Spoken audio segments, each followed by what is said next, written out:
Bonjour à tous. C'est encore un plaisir ce matin de prendre ce temps pour adorer notre Dieu avec vous. Je voudrais saluer d'abord les membres de l'Église qui sont là présents, qui ne sont pas partis en vacances. Je voudrais aussi saluer ceux qui nous visitent. Est-ce que nous avons des personnes qui nous visitent pour la première fois aujourd'hui?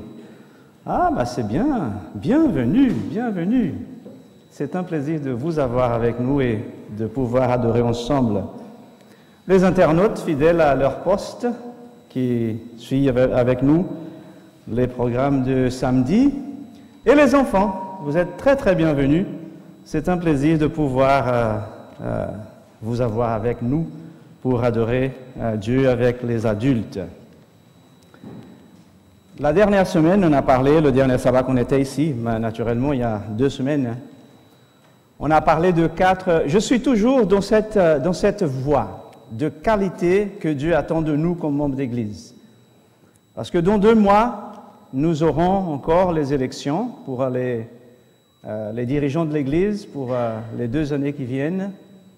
Et naturellement, il faut chercher ces qualités parce que vous serez, un d'entre vous, 2, 3, vous serez les leaders de l'Église pour les 2 années qui viennent. Alors, il faut chercher ces qualités pour que les choses soient bien placées dans l'Église de Dieu. On a parlé la dernière fois, je voudrais la diapo, de 4 qualités que Dieu attend que son Église ait. L'Église est une Église militante, on n'arrête pas, on va continuer jusqu'à la venue de Jésus. C'est une Église donnée à la prière, on prie, on doit prier, c'est notre manière d'être en contact avec Dieu tout le temps. Une Église qui est enracinée aux vérités bibliques, naturellement, c'est la sola scriptura, la parole de Dieu, et aussi une Église qui donne des fruits vers le haut, enracinée bien dans la parole de Dieu, et des fruits pour le salut, pour l'éternité. Alors, pour le verset d'aujourd'hui, les versets d'aujourd'hui, c'est une situation où nous trouvons le prophète Élisée, qui va faire, naturellement, Dieu va faire le miracle, il va être utilisé, le prophète va être utilisé par Dieu.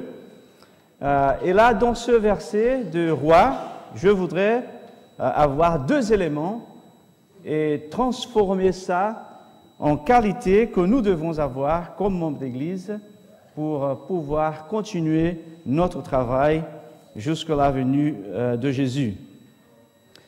Nous sommes là dans ce verset, dans le temps des patriarches. La plaine du Jourdain est là. D'après Genèse 13, il est dit qu'elle était bien arrosée et c'était comme le jardin de Dieu. Et encore, ça continue, dit que c'était agréable, et c'est là où Lot va se séparer d'Abraham. Il va choisir cette plaine, cet espace, cet endroit très joli, très bien pour lui. Et dit, Genèse 13, il dressa ses tentes jusqu'à Sodome. Et nous voyons qu'est-ce que s'est passé avec Sodome. Plus tard, nous connaissons l'histoire. Là, devant cette plaine, nous trouvons Jéricho. Cette ville, une forteresse païenne, centre du culte d'Astarté, qui avait toute forme d'adoration abjecte et dégradante d'idolâtrie cananéenne. Les murailles de cette ville vont être naturellement renversées encore par Dieu, mais utilisant Josué et le peuple d'Israël, et les habitants vont être massacrés à cette époque-là. Nous connaissons aussi l'histoire. À ce moment-là, la ville est complètement détruite et l'environnement qui était joli, qui était agréable, va devenir naturellement une région désolée. Là, nous avons déjà quelque chose à réfléchir pour nous-mêmes, par nous-mêmes. Nous, comme chrétiens, comme Église, nous trouvons dans une situation comme étant dans Jéricho, ou dans cette plaine du Jourdain, où il y a toutes sortes d'adorations, toutes sortes de croyances, toutes sortes de dieux, toutes sortes de choses. Et là, comme Église, nous avons une tâche, un travail à faire. Et nous n'avons pas besoin d'aller trop loin. Là où vous êtes, là où vous habitez, vous trouvez quelque chose à faire. Quelque chose qui est peut-être pas... C'est comme cette plaine, le Jourdain, après la destruction de Jéricho. Alors là, quand ils sont dans cette situation, ils arrivent à cet endroit, et là, il y a un problème avec les eaux. Et pendant qu'ils étaient là, il arrive le prophète Élisée. Élisée qui va arriver dans la ville pour aller à l'école, une des écoles des prophètes. Après avoir séparé de son ami Élie, l'autre prophète, alors il arrive là et les gens voient que l'homme de Dieu est là. Ils arrivent déjà avec un problème pour trouver une solution.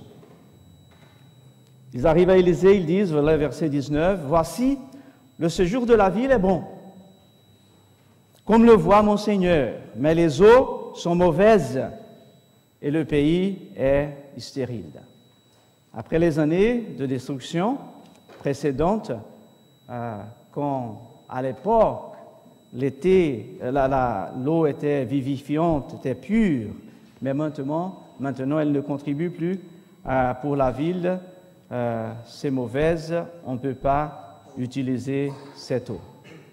Alors la réaction du prophète, c'est une réaction normale d'un homme de Dieu qui a la foi en Dieu pour apporter aussi la solution pour un problème.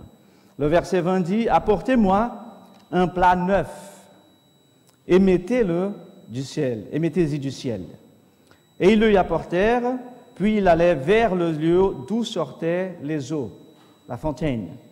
Et il jeta le sel en disant « Ainsi a dit l'Éternel, j'ai rendu ces eaux saines, elles ne causeront plus la mort, et la terre ne sera plus stérile. » Là, c'est le premier élément que je voudrais prendre avec vous ce matin pour parler de cette qualité que Dieu veut que nous ayons comme son Église, l'eau. Alors le prophète dit, apporte-moi un plat neuf. Et la première réflexion que nous devons faire ce matin, en adorant Dieu, tous, autour de ce verset, autour de cet épisode, c'est qu'est-ce que je dois, comme membre d'Église, apporter à Dieu? Qu'est-ce que Dieu attend que moi, j'apporte à lui pour qu'il puisse changer et que je puisse être un bénéfice pour l'Église dans l'année ecclésiale qui vient? Qu'est-ce que Dieu attend de moi? Qu'est-ce que moi, d'une manière personnelle, directe, ma décision personnelle, Seigneur, voici ce que j'ai de mauvais, et je veux que tu changes dans ma vie parce que je veux servir l'Église. Je veux avoir deux qualités pour servir ton Église. Et cette purification des eaux à Jéricho, ça a été accompli naturellement, vous savez, ce n'est pas par le pouvoir d'Élisée. C'est Dieu qui l'a fait. Il a utilisé Élisée, c'est vrai, mais c'est Dieu qui l'a fait. Et de la même manière que j'ai dit la semaine que j'ai prêché ici, 2 semaines en arrière, nous ne pouvons pas changer nous-mêmes. Il n'y a rien que nous puissions faire. C'est Dieu qui le fait. C'est rendre à lui cette mauvaise habitude, ce problème, ce péché, ce que nous sommes. Et c'est Dieu qui va faire le changement comme il a fait avec ces eaux à la plaine du Jourdain. Alors, l'Éternel a dit, dans le verset, « J'ai rendu ces eaux saines. Elles ne causeront plus la mort, et la terre ne sera plus stérile. » Et c'est justement ça que Dieu veut faire avec chacun d'entre nous, pour que nous puissions être habilité pour servir son Église de la meilleure manière possible. Laissez que Dieu agisse dans notre vie. Laissez que le Saint-Esprit travaille dans notre vie, de manière à nous changer et nous donner les capacités, les qualités nécessaires pour pouvoir continuer à servir son Église. Ainsi, Dieu veut faire avec nous, restaurer, changer de manière permanente. Et c'est ça qui dit le verset. Les eaux furent donc rendues saines.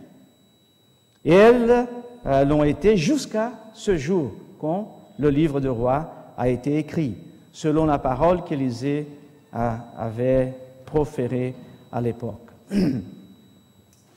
Les sels, les eaux étaient amères, ne servaient à plus rien. Et cette leçon de Roi que nous avons lue, quand Élisée jette du sel dans l'eau pour transformer, pour purifier, pour que l'eau soit bonne pour être utilisée, soit une bénédiction pour la plaine, pour les gens qui vivaient là-bas.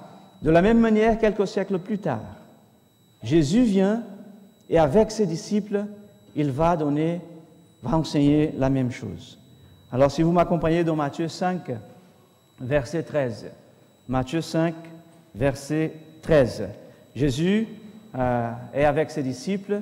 Il commence naturellement à enseigner ce qu'il attend de ses disciples. Et là, voilà une qualité qu'il attendait de ses disciples. Vous êtes le sel de la terre. Mais si le sel perd sa saveur, avec quoi le salera-t-il? Le salera-t-on? Il ne veut plus rien qu'à être jeté dehors et foulé des hommes. Vous êtes le sel de la terre. Le premier élément que nous avons utilisé ce matin, c'était de l'eau. Dieu veut nous purifier, nous changer, nous transformer. Et là, le deuxième élément, le sel. Dieu transforme de l'eau. Et nous sommes maintenant cette eau. Il veut que nous soyons maintenant du ciel pour être une bénédiction à ceux qui nous vivons avec, à ceux qui nous connaissons. Le sel mélangé avec la source d'eau a purifié l'eau, ainsi comme nous. Dieu veut que nous soyons aussi au milieu des autres pour pouvoir apporter de la bénédiction. Question ou point encore à réfléchir. Est-ce que nous sommes en train d'agir comme du sel,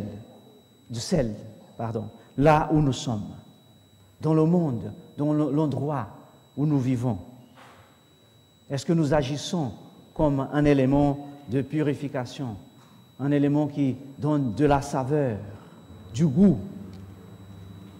Ou bien quand les gens nous regardent comme chrétiens, même s'ils savent que nous sommes chrétiens, il n'y a pas de différence. Ce n'est pas que le monde devient comme nous. Nous devenons comme le monde. Et là, il n'y a pas de différence. Le sel ne fait pas son travail, n'agit pas comme il faut. Et Jésus a dit, vous êtes le sel de la terre. Je veux que vous donnez le goût au monde, là où vous vivez. Vous êtes de l'eau purifiée pour apporter du bonheur aux gens là où vous êtes. Et vous êtes le sel pour apporter du goût. Je voudrais bien vous demander de faire attention à ces mots que je vais lire maintenant. Lorsque le Seigneur compare ses enfants au sel, il vient dire qu'en faisant les objets de sa grâce, ils contribueront au salut des prochains. Le but de Dieu, en choisissant un peuple entre tous, n'était pas seulement d'adopter des enfants, fils et filles, mais de servir d'eux pour communiquer au monde la grâce qui apporte le salut. Vous êtes le sel de la terre. Vous êtes cette eau purifiée. Et Dieu veut nous utiliser pour communiquer sa grâce au monde à travers nous, de l'eau purifiée et du ciel. Le monde a besoin de preuves d'un christianisme sincère. Le poison du péché est à l'œuvre dans le cœur de la société. Le monde a besoin d'un christianisme sincère. Villes et villages sont prolongés dans le péché et la corruption morale. On n'a pas besoin, même pas besoin de dire villes et villages, là où vous êtes, là où vous vivez. Et là où vous vivez, les gens ont besoin d'une preuve d'un christianisme sincère. De près ou de loin, sont des âmes dont la pauvreté et l'anxiété, chargées avec un sentiment de culpabilité. Le monde a besoin d'un christianisme sincère. Et le monde se perd pour manque d'une influence salvatrice. Le monde a besoin d'un christianisme sincère. Là où vous êtes, là où je suis, je dois être cette eau, je dois être le sel dans la vie de ces personnes. Jésus, quand il a prié pour ses disciples, pour le monde et pour nous, dans le chapitre 17 de Jean, dans le verset 15, il a prononcé ces mots, ces prières. « Je ne prie pas que vous les sortez du monde. Je ne demande pas le Père que tu les sortes du monde, mais de les préserver dans le mal. » Dieu ne veut pas que nous soyons séparés de la société, séparés de nos amis, séparés de ceux qui nous entourent, parce que nous sommes saints, nous sommes parfaits, nous sommes différents. Non.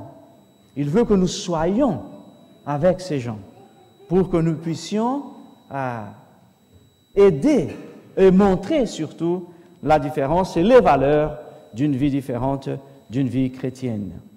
L'eau de sel doit être mélangée avec la substance dans laquelle il est ajouté, doit pénétrer, doit laisser infuser en cette substance afin que cette substance soit préservée. Ainsi, Dieu veut que nous soyons dans le monde, avec le monde, mais pas comme le monde, différents du monde, pour que le monde voie les valeurs de la vie chrétienne, d'une vie différente.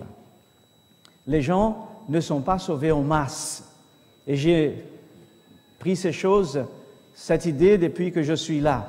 Et je reprends encore une fois. Et je vais répondre encore le temps que je vais rester ici avec vous.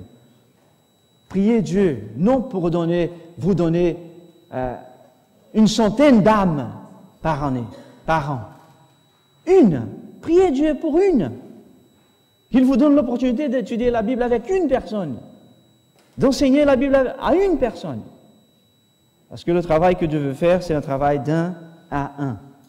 Et là, vous savez, vous allez voir comment Dieu peut vous faire. Mais il faut que nous prions, il faut avoir l'intérêt, il faut avoir l'envie de le faire, de travailler pour Dieu. L'influence personnelle est une puissance. Notre influence doit fonctionner avec l'influence du Christ pour opérer là où Jésus travaille, là où Jésus opère. Alors, les sources de Jéricho étaient polluées, mais le Seigneur a dit « J'ai rendu ces eaux saines ». Et ce qu'il faut faire, il veut faire avec nous aussi. Et le texte dit encore une fois « Il n'en proviendra ni mort, ni stérilité ». Alors, la source, le texte dit que le prophète a pris du sel et il a mis là où l'eau sortait. La source, il a mis là pour que ça soit purifié. Et après, l'eau, toute l'eau était purifiée. Avec nous, c'est la même chose que Dieu veut faire. La source de notre vie, c'est notre cœur. Et là, Dieu veut mettre le sel pour purifier. Parce que là, c'est la source. Alors, le péché peut être, le cœur peut être le siège de toutes les bonnes choses que Dieu veut mettre dans notre vie. Mais si jamais notre cœur est la source de ce qui est mauvais, le péché. Par exemple, je vais vous lire ça. Par le péché, tout l'organisme humain est dérangé. L'esprit est perverti, l'imagination corrompue, les facultés de l'âme sont dégradées. Il n'y a plus de religion pure, plus de sainteté du cœur. La puissance transformatrice de Dieu ne fonctionne plus pour la transformation du caractère. L'âme est faible et manque de force morale pour surmonter. Elle est polluée et dégradée. Et c'est là que Dieu veut mettre du sel pour changer cette situation, pour changer la source de notre vie, pour que nous puissions devenir des hommes et femmes qui est préparé pour travailler pour l'Église de Dieu. Ces deux éléments, de l'eau purifiée et du sel pour purifier ceux qui sont autour de nous. Mais d'abord, il faut que nous soyons purifiés. D'abord nous. Et après, l'influence va partir comme du sel pour aider les autres dans leur purification. Et je voudrais maintenant partager avec vous 4 défis que Dieu nous donne ce matin. 4 défis pour avoir ces 2 qualités dans notre vie et faire notre travail comme Dieu attend de nous. Je voudrais montrer et lire avec vous ça. Le cœur qui reçoit la parole de Dieu n'est pas comme un étang qui se dessèche, ni comme une citerne traversée qui laisse échapper ses eaux précieuses. C'est bon, deuxième? Le cœur, il est comme un cours d'eau qui descend de la montagne, alimenté par des sources intarissables, désaltérer ceux qui ont soif, ceux qui sont fatigués et chargés.